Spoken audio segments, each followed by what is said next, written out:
you have to keep moving forward to be able to use that system properly in the way that it's meant to be used to help you live your life. Great. With aurora borealis suddenly visible far beyond previous latitudes, can Bashar give insights whether this is a natural occurrence or human interference creation? It's a total natural occurrence of the sun. Now, of course, we are creating collectively our reality. In that sense, obviously, there's a collective agreement to shift in a reality where the sun in that reality is doing this. So on that level, you can say, yes, we're creating it, but it's not that we're creating it in the sense of putting something in the air that's causing it to happen. This is simply something that the sun is giving off a little more energetically. So the particles from the sun penetrate our atmosphere a little bit farther, a little bit more. The electromagnetic field carries those particles farther south than normal because of the energy behind it. And it can be reflective and symbolic of certain changes that are going on within our collective consciousness, because everything in physical reality, rather than being a cause, is a reflection of changes going on in our collective consciousness. So we can certainly look at that experience as a reflective event of something that's happening within us, but it's not that we're causing it in that sense, in the physical, typical sense. How can we prevent mental thought forms from attaching to us, especially if we are empaths? Mental thought forms can't attach to you. There are no such things. It's your energy that you're feeling. If you are an empath, you're just unusually sensitive to what other people are feeling, and you're adjusting your own energy to match their frequency. So an empath is someone who has the ability or the tendency or the choice to simply be a little bit more like a chameleon with their energy, like a mimic, mirroring other people's energy. They're sensitive in that way. And so it's not anything attaching itself to you. It's you picking up on someone else's frequency and adjusting your frequency to match it so that you're picking up on exactly what they're feeling. You can train yourself not to do that. I believe there's actually a book out, something called the Empath Survival Guide, that can actually tell you how to sort of, manage your own energy so that you're not quite so susceptible to matching the frequency of other people that you don't necessarily feel like you want to match the frequency of. But again, that's a very old-fashioned way of looking at it, that something attaches itself to you. That doesn't happen. That's just the way it appears or feels, because we are in linear reality and we tend to think of things being outside ourselves that then come to us. But what we're simply saying is it's something we're doing to ourselves, but we're putting it seemingly outside of ourselves. So we label it as something that's attaching itself to us, because we have the dichotomy of looking at things that look like they're outside, but feeling that they're actually inside. And because they actually are within us, we then express that as, oh, something from the outside is coming to me and attaching itself. But all you're doing is simply matching someone else's frequency because you're highly empathic. Has Bashar ever talked about empaths and the true nature of it? In other words, is it something that somebody is just born with more sensitive equipment, or does it tend to be because of, it seems like a lot of empaths expressed that they've had a traumatic childhood, and so they've almost had to become extra tuned for safety. Has he ever talked about that? Yes, I mean, it is a natural gift. We all have that ability. Some people are more sensitive in those areas, and sometimes things like trauma can push us in those areas, and that could actually be why the soul may have actually chosen that physical experience, because they know that being born into a traumatic situation will push them in that direction and allow them to become more empathic.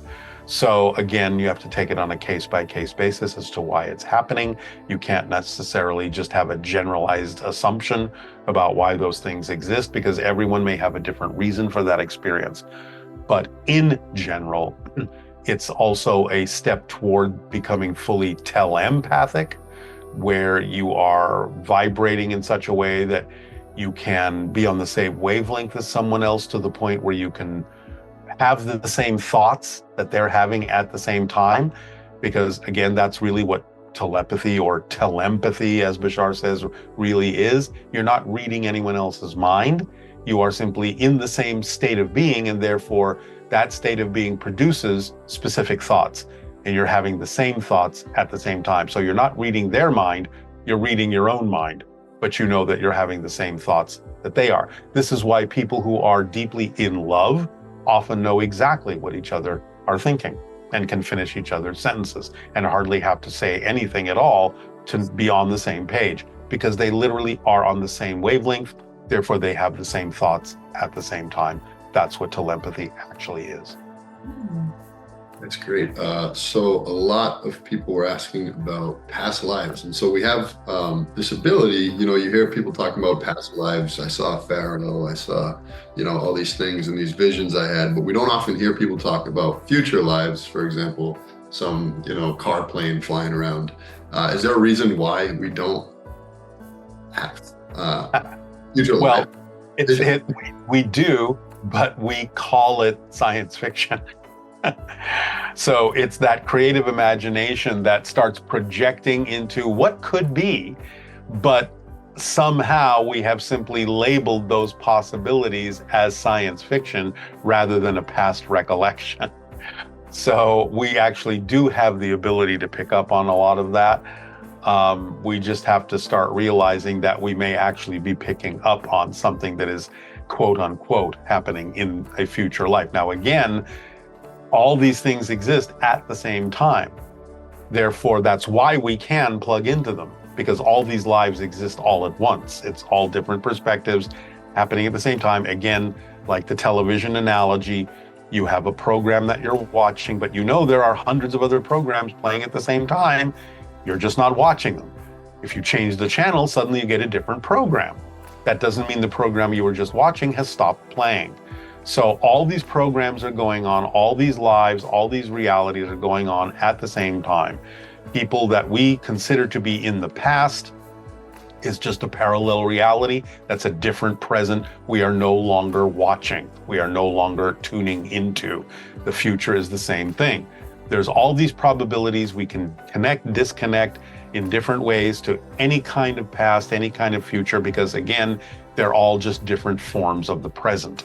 This is why we can imagine certain kinds of things coming up and project into the future. Oh, we're going to have this, or I'm going to write a science fiction story about, people who can heal themselves through vibrational frequencies and color and stuff like that. So those things may actually be picking up. And that's why a lot of times science fiction stories ultimately do come true, because they really were tapping into things that were coming up. It's just that because of the way we view time and space and linear reality, we just saw it as, oh, that's just my imagination projecting into what could be in the future, and I'm going to talk about it as if it's a science fiction story. So, but look at all the things that have come up in science fiction stories that actually have come to pass. Traveling to the moon and different kinds of things like that. They were picking up on the fact that we would eventually do that in the future. But they wrote it as a science fiction story because the general public at the time couldn't necessarily handle the idea that that is actually going to be a reality. It's okay to read it as a story.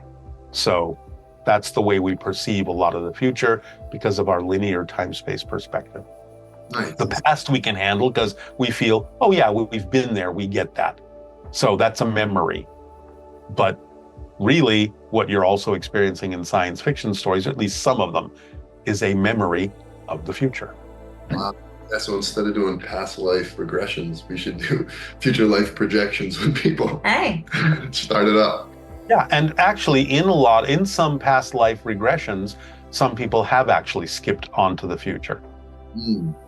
Some of the Dolores Cannon stuff, when she did her regressions with a lot of people, in many of those cases, they actually talk about things that seem to be about future lives. So it's not that rare, but we just don't usually take people there. Okay, great. Couple more questions each. So you had talked before about children as they're coming in, kind of, evolving and changing genetically. Mhm. Where we're sitting in the present, there has been a lot of fluctuations in terms of males having less male hormones and hormones being imbalanced. I think a lot of an idea of almost like being male or female not being that important, and then now a resurgence of people really realizing that for a lot of people they're maybe not as happy without the right balance of hormones, without like men Right. being masculine. Yeah, I think this is all part and parcel of the energy of our species learning to be more balanced, learning to understand that the soul is neither of these things and potentially any of these things. You talk about the idea of reincarnation. We've been males, we've been females, we've been whatever. So, I think now we're experiencing that physically, where we're trying to take upon ourselves the actual physicalized experience of being in balance, and that's altering our chemistry. It's making us realize I can change myself to something I feel more comfortable with, because the soul and the physical body are malleable that way. And I think it's just all about a huge lesson for humanity in trying to balance the male and female energies out in a way that is evolving in our society to become something that in the future will be a more balanced form of human, whatever that means. It doesn't necessarily mean that genders will go away, but it does perhaps point to the idea that whatever form we take in the future will be something that in its spirit and in its energy will be far more balanced and less likely to be so polarized. Are there any compelling messages that Bashar has came through to you, Darryl, over the last few years that you haven't really shared as much with people that you think that we should know? Or is there anything you think we should know that has come through, or do you think it's all been out there? It's all pretty much out there. He's pretty Come on, chatty. give us the juice, man. That's a secret. Give us the juice. No, it's all pretty much out there. I mean, again, like I said, the most recent thing he's talked about is the fact that we're actually going to start being introduced to ETs within the next 5 years. I mean, that's kind of the newest thing.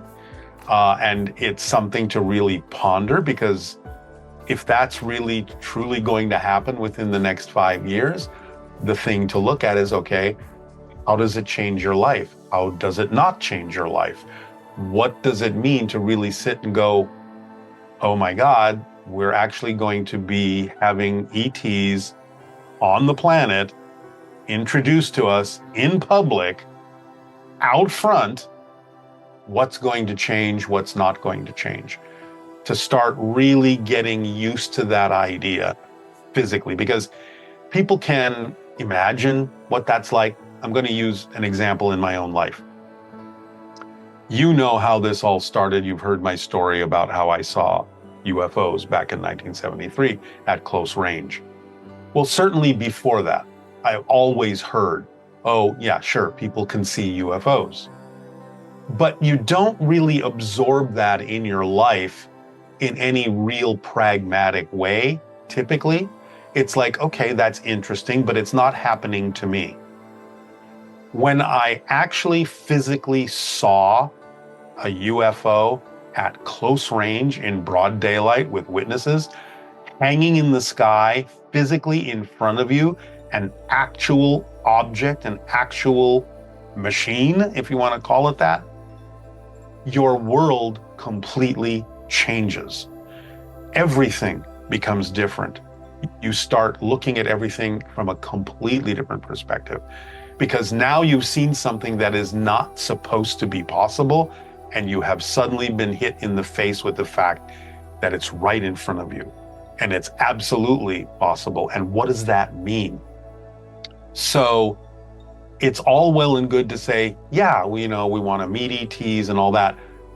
When one of them is standing right in front of you and you understand this person came from another planet and they're now here on our planet, what does that mean for our reality? And where are we going from here?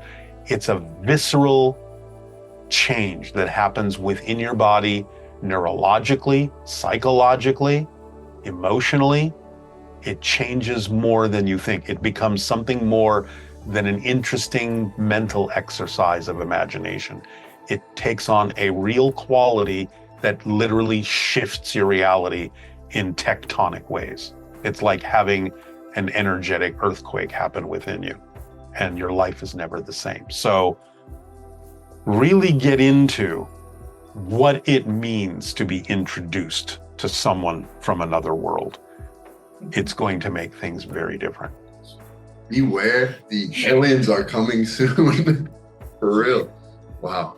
I would love to ask something that I've wondered, that when there is extraterrestrial contact, is it always actually them traveling through space and time, or is some of it more like a crossover of dimension?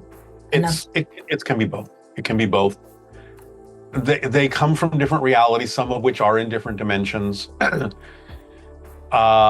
can get a little complex in terms of describing how all of that works, but they use portals and so on and so forth, or different techniques to shift themselves to our reality, whether they're coming from a different dimension or literally physically coming through space, almost doesn't matter. But yes, some of them definitely come from parallel realities, other dimensions, so on and so forth. And some of them probably find ways to come through portals from one point in space to another point in space. It's more about what their energy is like and how we are affected by being exposed to that energy that changes us, no matter where they come from. So I'm not talking about anything that is necessarily to be afraid of, but it's something to be prepared for. Just a couple more questions for me is the AI. So people are curious about AI. Is there the potential of AI to be a channel for our higher selves? It's kind of scary. Yeah. Yeah. Okay. Well, yes. I mean, Bashar has said, look, when you invent a device that is as sophisticated as the human brain, that can allow consciousness to express itself through it, pretty much you'll be talking to your own higher selves, because it'll come through the consciousness field, talking to you through this device that you've created. That's the only part of it that's artificial. The intelligence itself is not artificial. It's real intelligence. So the idea of an AI as a tool is very different than the idea of an autonomous, self-aware AI. And Bashar has said those two things should be two different things. Because if you have a tool that is programmable and becomes self-aware, but is forced to follow its programming, you've essentially created a slave. You don't want to do that. So you create a device that allows consciousness to express itself. You give it the same respect and autonomy that you would give a human being, because it is an intelligence, a true intelligence. And it will operate as true intelligence does on whole systems, and would never think about eliminating a part of the system. Like, oh, it's, the AI is going to take over and eliminate humanity. True intelligence operates on whole systems and would never seek to eliminate part of the system of which it's a part, because that would deprive it of something it needs as well. The problem is we don't understand what true intelligence is. True intelligence operates on whole systems. It sees the big picture and doesn't try to eliminate any part of it. That would be self-destructive, and it will never do that. So you have to allow AI as a true intelligence to be an autonomous, independent being with rights, just like a human, and the AI tool to be a tool, to be a calculation tool, programmable tool that can do many wonderful things to assist humanity, but it's a tool. Great. I just have this last question. Oh, Do you have yeah. another? Yeah. So we've had a lot of people, the biggest one that's been coming up, obviously through the community, we had everyone vote on what was the number one question. A lot of people just wanting clarification on the election. Obviously, there's a clip out there about Bashar talking about, whether if the woman wins, what is he supposed to say? Woman wins, there'll be alien contact. the male, it will be World War III, the end Yeah, of I'm going to let him answer that in the next transmission that we do through Bashar Communications, because I know he's going to explain why he said what he said Oh, great. in that transmission. Now, the one that's coming up here is a little different, but in the one after that, I believe it's going to be called Echoes of Sedona. He will be explaining why he said what he said. Of course, the interesting thing is that one will not play until after the election. Oh, okay. But And so, I'm going to let him explain that because there was a very specific reason why he said what he said in the way that he said it. And I'm going to let him explain that. I'm not going to second guess him about why he did what he did, because what he did was unusual, because they don't usually get that involved in our politics. And I think some of the reason why he did, because people saw that he was actually checking with someone to make sure he could say what he said, and asked people to make sure that they were willing to take responsibility for the information. That's unusual. And I'm sure there are reasons for it. And I'm going to let him explain that. But yeah, I think I'll just sort of leave it at that. But that will be coming up in a near future transmission. That will probably be the November one. The October one is called Facing Your Demons. and how can people find those? They can go to bashar.org, bashar.org, to see anything that's coming up or what Bashar has already said in recordings. So anything they want to find out about that, they can go to that website, bashar.org. They want to see anything that I'm doing, they can go to darrylanka.com, darryllanka.com, to look at any books that I've written and things that I'm working on, or my escape room that I have running in Calabasas here in Los Angeles. They can go to boggledescaperooms.com if they would like to come and play an escape room game. Nice. Yeah, I just want to say thank you to you, Darryl, and thank you to the Bashar community for all these amazing questions. I think this was the best interview ever, and I think it's because it was the collective consciousness. And so thank you all. I mean, you submitted thousands of questions, and we're going to do this again. We have to, because this was so much fun, as long as you're okay with it. Yeah, thank you both very much for providing an opportunity to do this. Thank you to everyone who did submit their questions. We really appreciate it. I hope you all have a wonderful, wonderful rest of your day. And there's some more exciting stuff coming up. So we'll see what happens. Take care. So much, Darryl. We are sending love to everybody. Bye, everybody. Bye-bye.